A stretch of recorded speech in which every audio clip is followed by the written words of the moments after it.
به نام خداوند بخشنده و مهربان.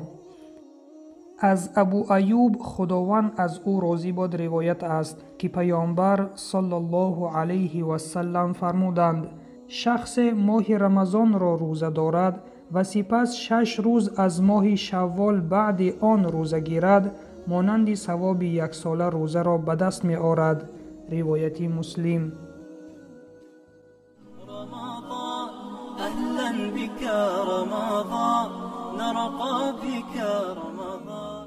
علما در شرح این حدیث می گویند هر شخص مسلمانی که ماه رمضان را با اخلاص روزه بگیرد و سپس 6 روز ماه شوال را نیز روزه دارد، ثواب 1 ساله روزه داشتن را می گیرد، زیرا در شریعت اسلام هر یک عمل حداقل 10 ثواب دارد.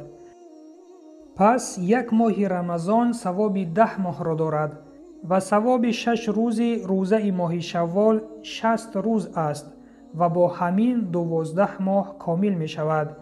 روزه ماه شوال را انسان می تواند 6 روز پی در پی دارد یا که علاهیده، یا می تواند روزهای دوشنبه و پنجشنبه آن را روزه گیرد. خلاصه پی در پی روزه داشتن در ماه شوال شرط نیست، مهم این که 6 روز از ماه شوال روزه گیرد.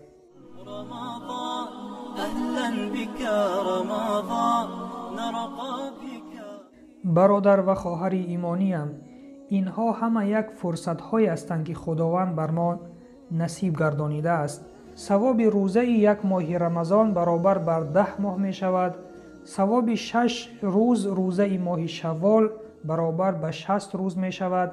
این همه فرصت ها را خداوند بر ما نصیب گردانیده است. پس از این فرصت ها استفاده بریم.